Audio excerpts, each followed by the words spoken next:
You working on anything now? You yeah, you're producing stuff. But. Yeah, I got to do a picture. Got to go off the picture. Okay.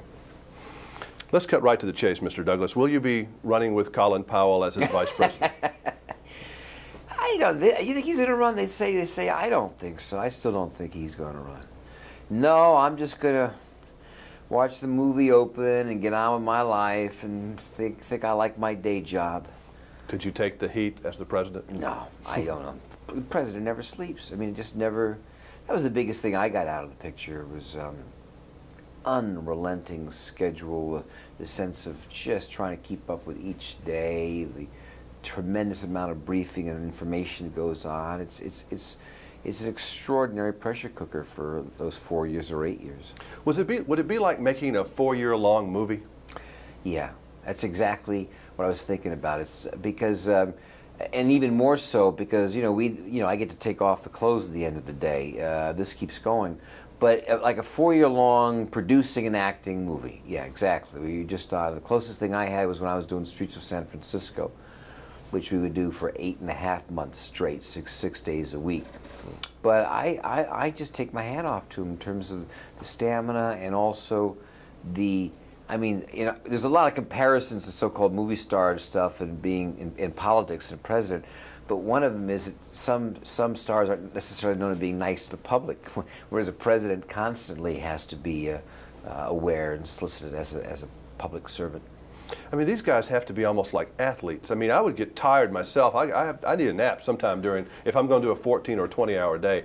I need a peak and rest somewhere along there. I think so. That was the. I mean, that's sort of what American President was about, was to really show the fact that presidents are human beings, and we have this tendency to kind of create them as deities or saints, and don't allow them any possible wrinkles as a human being. Do you think the press in this country, or at least elements of the press, and the press is like saying all actors? We know what that's like. Is it a little out of control? Maybe a lot out of control?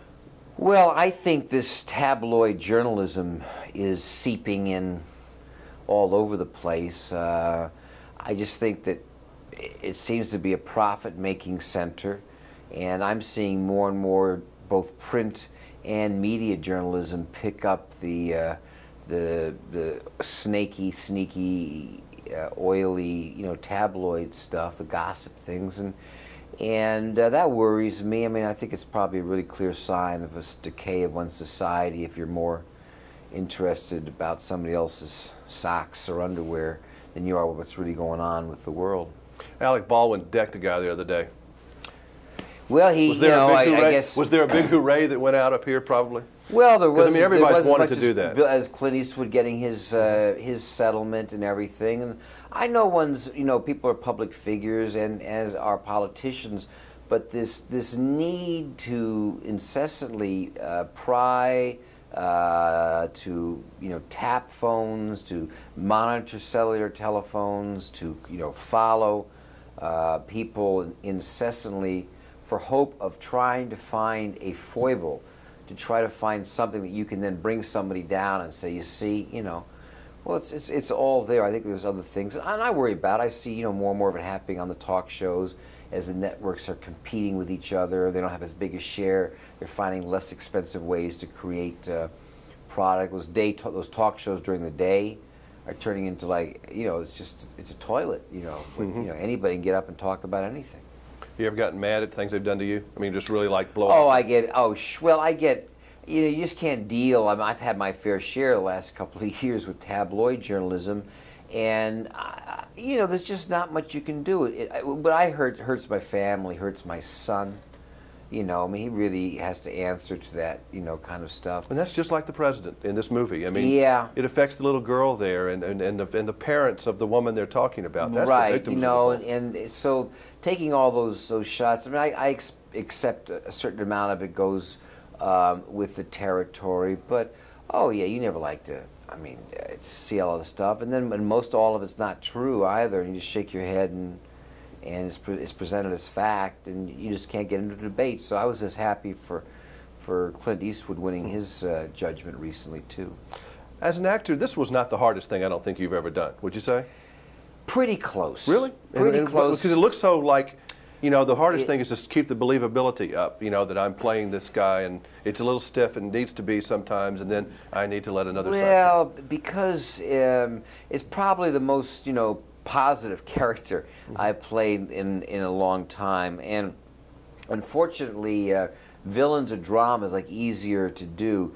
And the clarity of this character, the maturity of this guy as president is more than I've played. Not to mention some great dialogue, but a lot of it. And as a president, you can't say, and you know what I mean, and put your hands in your pockets. So it took a little while to get the rhythm and the banter. What made it easy was how good the writing was.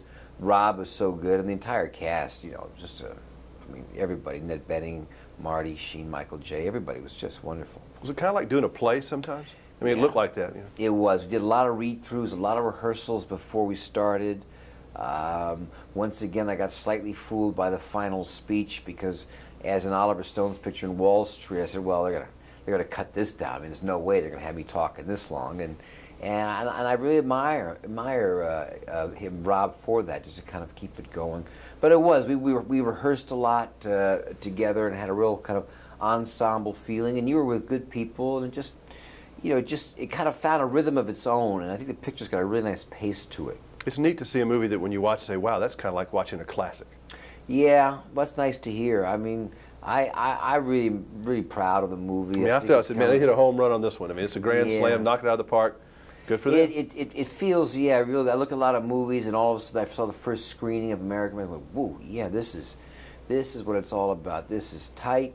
It's right there. No tricks, no nothing. Just good writing, good directing, actors standing up, saying their lines. Has a lot of heart, and we're just, you know, we're really enjoying, savoring the response that we're getting. I bet the old man's gonna like this movie. I have a feeling. He liked it. Good. Nice seeing you again. Good seeing you again. All right. All the best. It doesn't like something old Kurt would have played.